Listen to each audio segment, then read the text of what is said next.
Eu saúdo a todos com a graça e a paz do Senhor Jesus. Amém?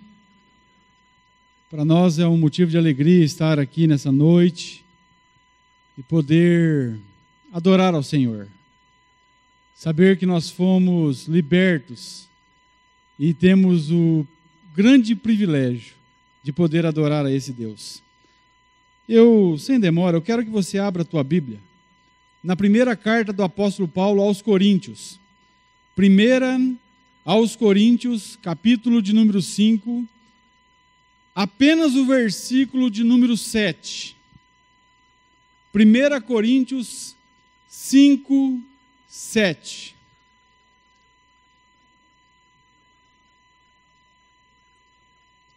Hoje, muitos comemoraram a Páscoa, mas, lamentavelmente, milhões de seres humanos nunca provaram os benefícios da morte e ressurreição de Jesus Cristo. E eu quero falar sobre Páscoa nessa noite. Talvez você vá sair daqui meio conturbado daquilo que eu vou falar. Talvez eu fale coisas novas para você, mesmo com tanto tempo na igreja. O versículo número 7 diz assim: alimpai-vos, pois, do fermento velho, para que sejais uma nova massa, assim como estáis sem fermento, porque Cristo, nossa Páscoa, foi sacrificado por nós. Feche os seus olhos. Pai, obrigado, Senhor, por estar aqui nessa noite, por nos ajuntar aqui para ouvir a Tua santa e bendita palavra. Pai, a nossa oração é que o Senhor fale conosco, Deus, em nome de Jesus. Amém. Como eu disse, muitos não conseguem entender o significado da Páscoa. Deus, Ele está querendo falar conosco. Ele está querendo agir nas nossas vidas. Mas, muitas vezes, muitas pessoas não querem ouvir e não entendem que Deus fala também por meio de sua bendita palavra. Se nós perguntássemos para as pessoas, o que é Páscoa? Eu creio que a grande maioria iria dizer que é a ressurreição de Jesus Cristo. A grande maioria. Mas será que é a ressurreição de Jesus Cristo? Eu já faço uma indagação aqui. É claro que eu não vou falar da Páscoa comercial, porque essa Páscoa pagã que tomou o lugar onde o principal personagem é um coelho, onde as pessoas o que mais fizeram hoje foi comer chocolate, e não tem pecado nenhum em comer chocolate, porque eu comi também, né? Não tem pecado nisso. Mas qual é o verdadeiro sentido da Páscoa? Qual é o real significado? Quantas pessoas realmente pararam e meditaram nesse sentido da Páscoa? Para entendermos qual é o significado da Páscoa, nós temos que voltar lá no começo da história. Olha só para você ter ideia. Lá no começo, Deus criou o homem para que o homem fosse livre, mas o homem desobedeceu e tornou-se escravo. Deus levantou Abraão e fez dele uma grande nação. Abraão gerou Isaque, e Isaque teve 12 filhos, um deles José, o José do Egito, que tornou-se governador do Egito. José governou o Egito, mas depois que José morreu, o faraó, o rei que assumiu, não conhecia José. E então escravizou o povo de Israel por 430 anos. Mas o povo, não aguentando mais o sofrimento, começou a clamar ao Senhor, e Deus então levanta um libertador chamado Moisés. E Moisés vai até Faraó, porque Deus o manda, e diz: deixai o meu povo ir, diz o Senhor. Faraó tem o seu coração endurecido, e Deus envia 10 pragas, 10 terríveis pragas, para que ele então deixe o povo ir. E a 10ª praga é a morte dos primogênitos, do filho mais velho, do primeiro filho de cada família. E Deus então, ele dá uma ordem a Moisés e a Arão, dizendo para eles fazerem algumas coisas, e eu convido você, nessa noite, a refletir sobre isso. Começando daqui, eu quero fazer algumas perguntas, e quero responder essas perguntas baseado na Bíblia e baseado na história também. A primeira pergunta que eu faço em relação à Páscoa é: onde na Bíblia está o primeiro relato sobre a Páscoa? E eu convido você a abrir em Êxodo, capítulo de número 12. Eu vou ler na Nova Versão Internacional, na NVI. Aqui nós temos a instituição da primeira Páscoa, a Páscoa judaica. E para entender Páscoa, nós temos que começar do início.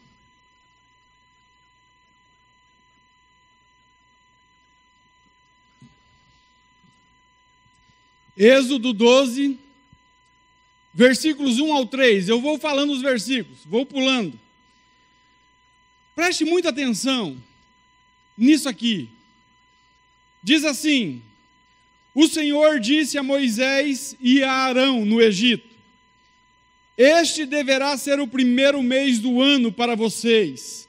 Diga a toda a comunidade de Israel que no 10º dia deste mês, todo homem deverá separar um cordeiro ou um cabrito para a sua família, um para cada casa. Versículo 5. O animal escolhido será macho de 1 ano, sem defeito, e pode ser cordeiro ou cabrito. Guardem-no até o 14º dia do mês, quando toda a comunidade de Israel irá sacrificá-lo ao pôr do sol. Passem, então, um pouco do sangue nas laterais e nas vigas superiores das portas, das casas nas quais vocês comerem o animal. Naquela mesma noite, comerão a carne assada no fogo, juntamente com ervas amargas, e essas ervas aqui representavam a vida sofrida do povo de Israel no Egito por 430 anos, e diz pão sem fermento. Agora pule para o versículo 12. Naquela mesma noite, passarei pelo Egito e matarei todos os primogênitos, tanto dos homens como dos animais, e executarei juízo sobre todos os deuses do Egito. Eu sou o Senhor. O sangue será sinal para indicar as casas em que vocês estiverem. Quando eu vir o sangue, passarei adiante. A praga de destruição não os atingirá quando eu ferir o Egito. Este dia será um memorial que vocês e todos os seus descendentes o comemorarão como festa ao Senhor. Comemorem como decreto perpétuo. Durante 7 dias, comam pão sem fermento. No primeiro dia, tirem de casa o fermento, porque quem comer qualquer coisa fermentada, do 1º ao 7º dia, será eliminado de Israel. Versículo 21. Então Moisés convocou as autoridades de Israel e lhes disse: escolham um cordeiro, um cabrito para cada família, sacrifiquem-no para celebrar a Páscoa. Molhem um feixe de sopo no sangue que estiver na bacia e passem na viga superior e nas laterais das portas. Nenhum de vocês poderá sair até o amanhecer. Versículo 25. Quando entrarem na terra que o Senhor prometeu lhes dar, celebrem essa cerimônia. Quando seus filhos lhe perguntarem: o que significa essa cerimônia? Respondam-lhes: é o sacrifício da Páscoa ao Senhor, que passou sobre as casas dos israelitas no Egito e poupou nossas casas quando matou os egípcios. Então o povo curvou-se em adoração. Aqui nós vemos que as famílias se ajuntaram para comerem a Páscoa.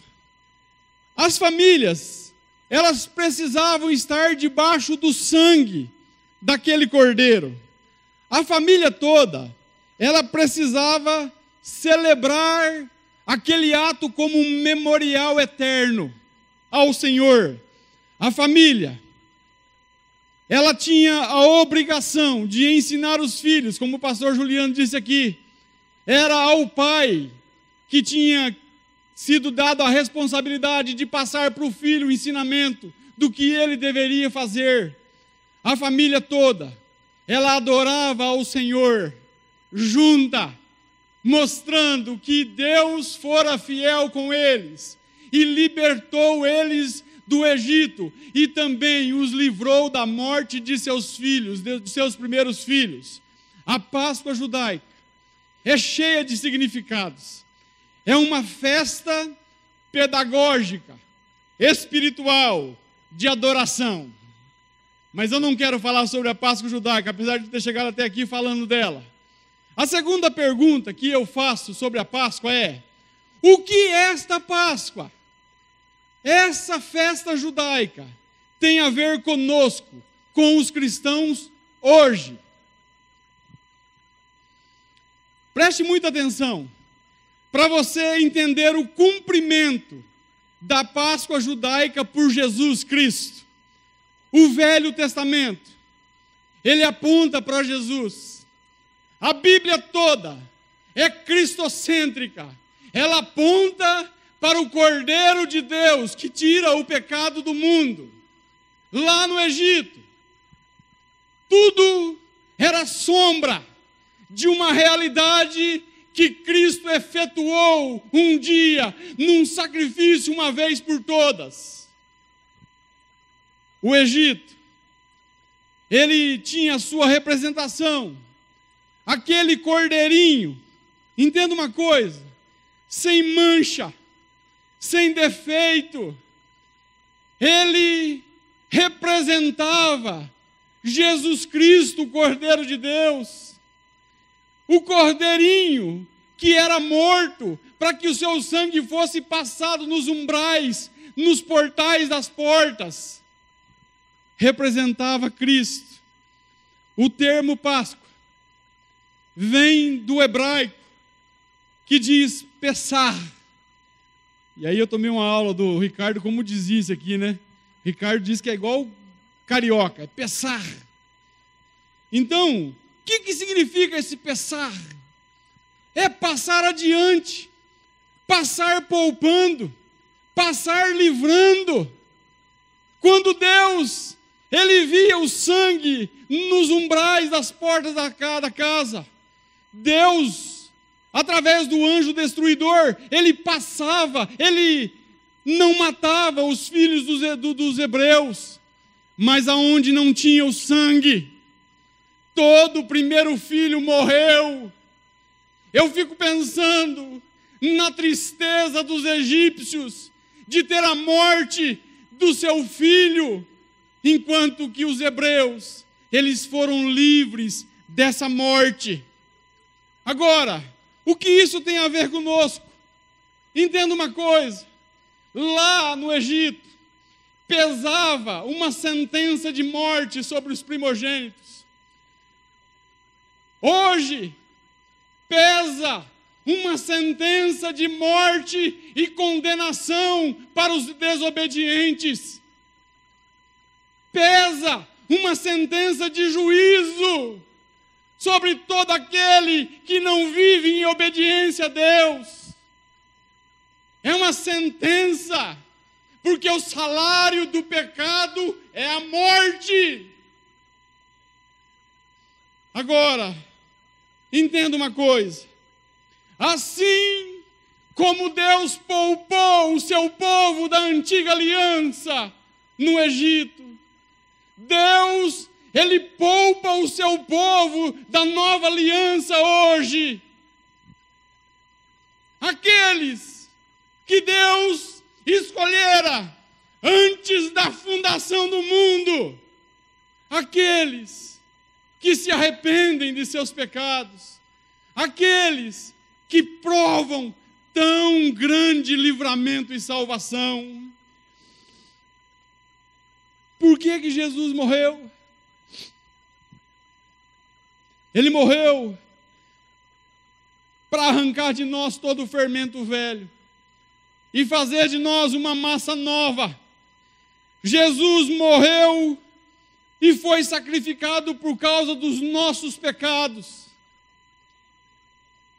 Ele foi ferido por causa das nossas transgressões.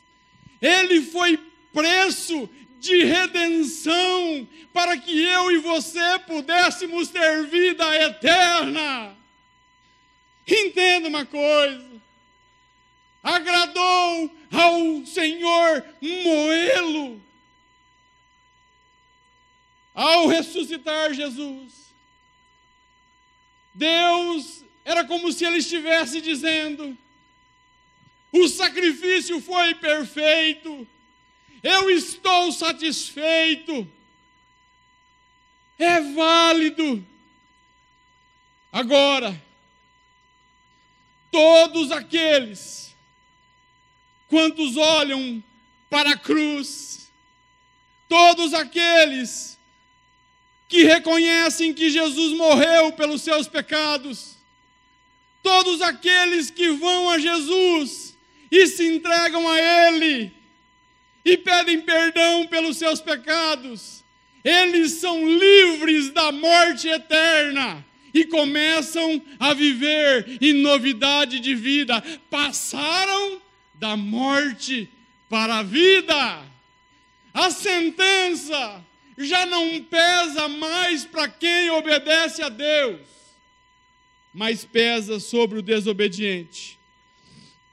Agora, quando o ser humano faz isso, quando ele reconhece a cruz de Cristo, o sacrifício de Cristo, ele reconhece que foi no lugar dele, e ele sabe e entende que foi por causa dos seus pecados, e ele rende-se, e ele entrega-se, Jesus torna-se Senhor de sua vida.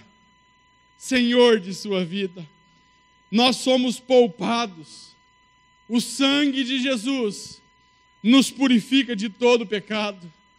Então Jesus, o Cordeiro de Deus, Ele cumpriu a Páscoa judaica. Tudo aquilo que estava lá, para um cristão é sombra.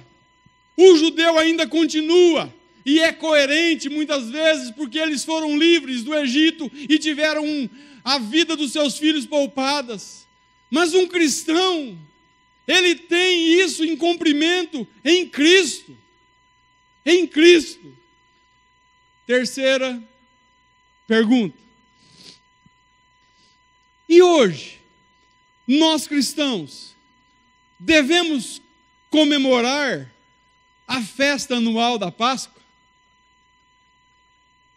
E aqui eu quero que você preste atenção. Lá no Antigo Testamento,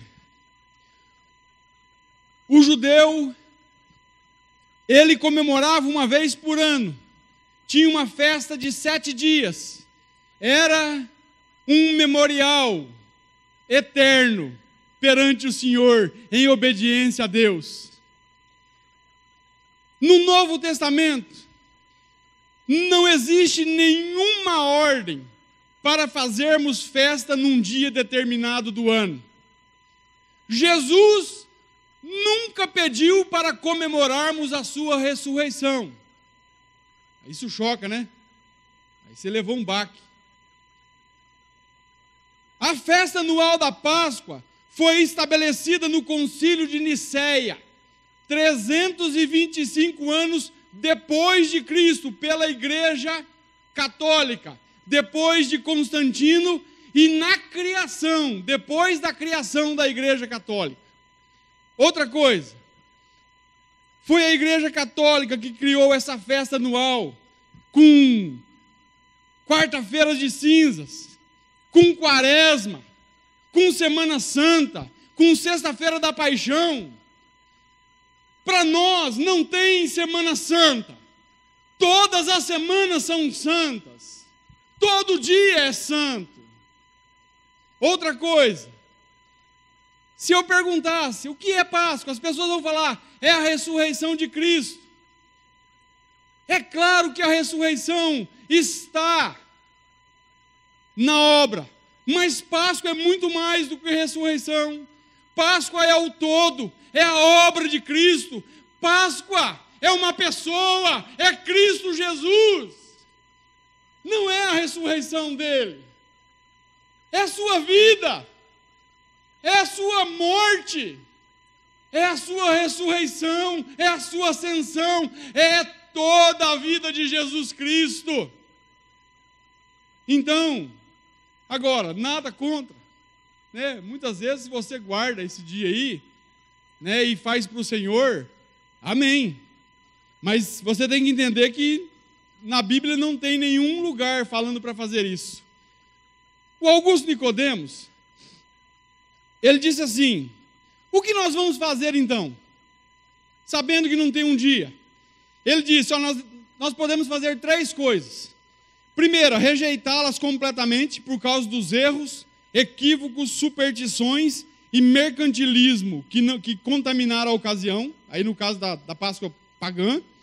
Aceitá-las normalmente como uma parte da cultura brasileira, ou usar a ocasião para redimir o verdadeiro sentido da Páscoa, que é Cristo. Aí ele disse, eu opto por essa última. Façamos isso. Usemos a ocasião para falar de Cristo. Quarta pergunta, quarta e última. Aí você diz para mim, Paulo, mas se nós não devemos comemorar um dia tão sagrado, uma época tão de festa, que fala de uma coisa tão boa que Jesus fez, como nós cristãos então vamos comemorar? E aí eu te dou a resposta. Celebramos todo dia. Jesus nos libertou para sempre. Onde há o Espírito de Deus, há liberdade. Jesus nos libertou de nós mesmos. Jesus nos libertou dos rituais da religião. Nós não estamos mais enclausurados, presos a doutrinas de homens, mas somos livres no Espírito de Deus para glorificar a Deus todo dia, toda hora, entendendo que esse Cristo veio e morreu naquela cruz para mudar as nossas vidas, para nos dar liberdade e acesso ao Pai, e o acesso está aberto pelo vivo caminho que é Cristo. Cristo é a nossa Páscoa, e é todo dia, é um constante relacionamento, é colocar o pé no chão depois que sai da cama e lembrar-se daquilo que Jesus fez por nós. O que mais?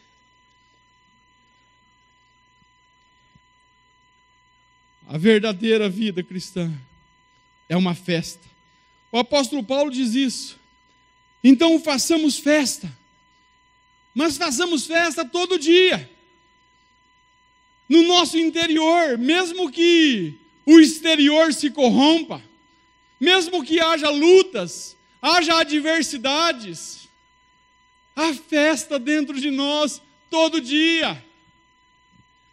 Se ficarmos tão somente com um dia no ano, para comemorar aquilo que Jesus fez é muito pequeno. O que mais? Como nós devemos celebrar? E aí, eu digo que vem muito a calhar hoje. Nós vamos participar da ceia do Senhor. Em Lucas 22, entenda uma coisa. O verdadeiro sentido da Páscoa é o Cordeiro de Deus que tira o pecado do mundo. Ele viveu, morreu e ressuscitou para a nossa salvação. Quem provou isso, celebra todo dia e viverá eternamente. Agora, antes de entrar na questão da ceia, que é o último ponto, lá no Egito, na celebração da Páscoa judaica, o filho perguntava ao pai: pai, por que nós temos essa cerimônia da Páscoa? Por que nós temos a ceia do Senhor? Se teu filho perguntar para você: por que nós vamos à igreja? Pai, por que você lê a Bíblia? Pai, por que você ora? O que você diz para ele? Nós temos que olhar para os nossos filhos e dizer: filho, papai estava preso, papai era escravo do pecado, e Jesus Cristo, o Cordeiro de Deus, arrancou o papai do lamaçal de pecado, das trevas, e me transportou para a maravilhosa luz, filho. E é por isso que eu vou ao culto, prestar culto a Deus. É por isso que eu vou à igreja. É por isso que eu oro, é por isso que eu leio a Bíblia. Ensine o teu filho, como eu tenho que ensinar o meu também. Agora, olha só, como celebramos então a Páscoa? Não uma vez por ano, mas todas as vezes que nós nos ajuntamos na ceia do Senhor. Isso foi Jesus quem fez. Jesus, na Páscoa judaica, na última Páscoa, Jesus instituiu a ceia dele, a ceia do Senhor. Olha só, Jesus, ele tomando o cálice e havendo dado graças, ele disse: tomai e bebei todos vós, em memória de mim. Depois de tomar o pão e partir o pão, ele deu aos seus discípulos e disse: tomai e comei todos vós, em memória de mim. Os cristãos comem e bebem o fruto da vide e o pão, em memória de Cristo, não uma vez por ano, mas durante o ano todo. A ceia é uma ordem de Jesus. Fazei isto todas as vezes que comerem. Pão e vinho eram alimentos comuns na mesa de um judeu.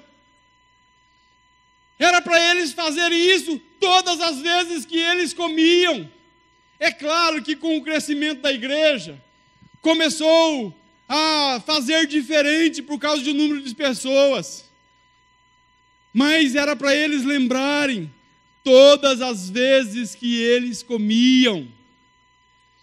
Então, ceia do Senhor nos traz a realidade da cruz, nos traz a realidade do sacrifício vicário de nosso Senhor Jesus Cristo.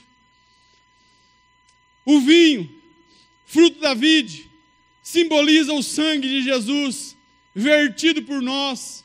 O pão simboliza o seu corpo. Jesus, lá, quando ele instituiu a ceia, ele disse assim: porque isto é o meu sangue, o sangue da nova aliança derramado em favor de muitos, para a remissão dos pecados. O sangue de Cristo nos purifica. Hebreus, capítulo 9, versículo 22, diz assim: com efeito, quase todas as coisas, segundo a lei, se purificam pelo sangue, e sem derramamento de sangue não há remissão de pecados. Entenda uma coisa. Não é o que eu faço. Não é o meu esforço. Não é o quanto eu sou religioso. Não é o quanto eu venho à igreja. Não é o quanto eu sou bom. Não são as minhas obras. É o sangue do Cordeiro. É por causa do sangue dele. Quando Deus passou lá e viu o sangue, Deus poupou. Quando Deus vê o sangue em nós, vida de Jesus em nós, nós somos poupados por ele. É por causa do sangue do Cordeiro. Ah, se não fora o sangue de Jesus Cristo, onde estaríamos nós? Apocalipse 5:9 diz que eles cantavam um novo cântico dizendo: digno és de abrir os selos, porque foste morto, e com o seu sangue Deus comprou homens de toda língua, tribo e nação. Nós fomos comprados com o sangue do Cordeiro. Olha, na Bíblia, você vai ver Jesus falando de comer a sua carne e beber o seu sangue. E ali não estava falando de ceia. Se você ler João 6, não trata-se da ceia. Jesus estava falando algo profundo, algo de ter comunhão com Ele, de viver com Ele, de estar com Ele. Jesus, Ele vive em nós, e nós devemos viver nele. É uma vida que identifica com o Cordeiro de Deus. E ali não era literal, material. Não, Jesus lá em 6,63, Jesus diz: o que eu vos digo são espírito e são vida. Da mesma forma que Jesus disse: eu sou o pão que veio do céu, que desceu do céu. Jesus estava falando de uma aliança. O judeu, ele conhecia muito bem essa aliança. A aliança de sangue. Jesus, Ele está nos chamando para ter uma aliança de sangue com Ele. Ter comunhão com Ele, comer dEle, beber dEle. E eu concluo fazendo uma pergunta para você.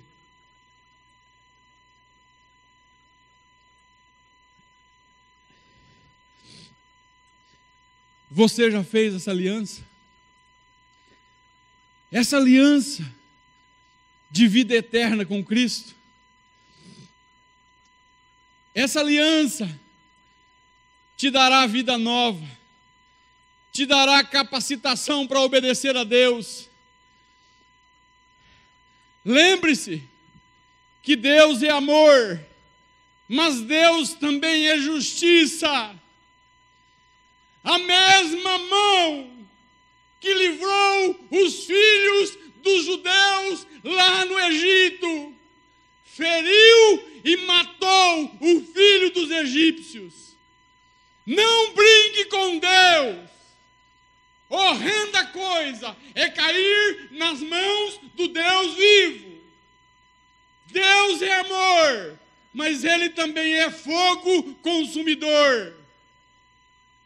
Aonde há sangue, Ele poupará, mas aonde não há, morte haverá.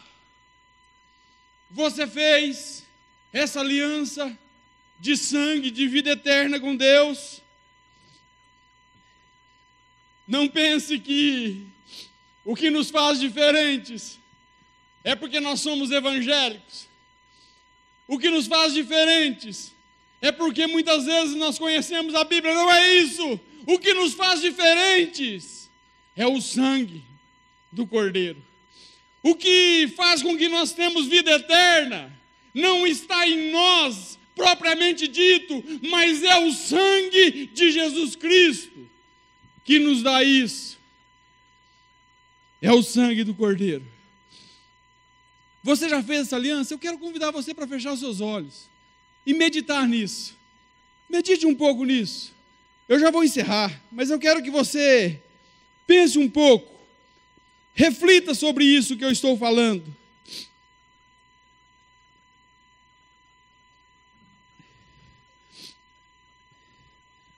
Já fez? Talvez você diga: não, eu não fiz, mas eu quero fazer. Eu quero fazer essa aliança. Como eu posso fazer isso? Reconheça que você precisa de Cristo. Reconheça que você é um pecador. Que o sangue do Cordeiro não está sobre a sua vida ainda. Se dissermos que nós não temos pecado, nós nos enganamos a nós mesmos e a verdade não está em nós. Mas arrependa-se dos seus pecados. Arrependa-se. Creia que Jesus Cristo veio a esse mundo. Ele nasceu, viveu, morreu e ressuscitou para a nossa salvação. E renda-se, receba Jesus Cristo como teu Senhor e teu Salvador. Evangelho de João, capítulo 1, versículo 12, diz assim: a todos quantos o receberam, Deus deu-lhes o poder de serem feitos filhos de Deus, aos que creem no seu nome. Eu quero orar por você.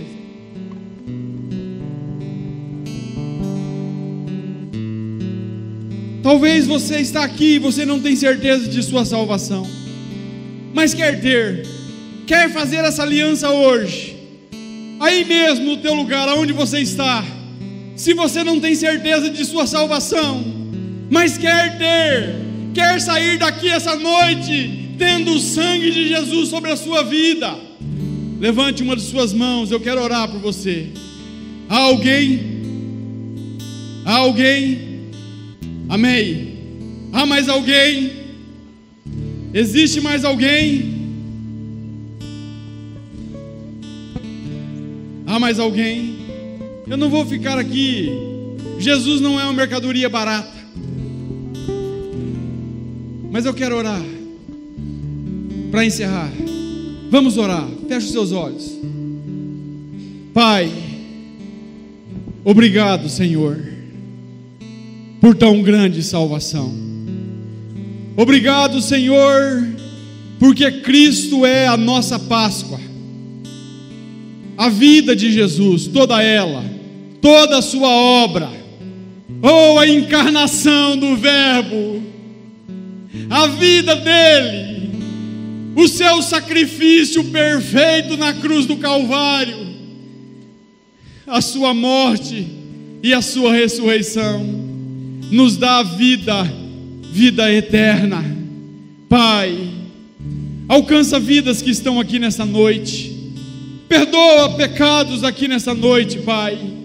Pai, no nome que é sobre todo nome, Pai, o nome do Cordeiro de Deus, Jesus Cristo, salva vidas, Pai. Oh Deus, para a tua glória, para a tua honra, Pai.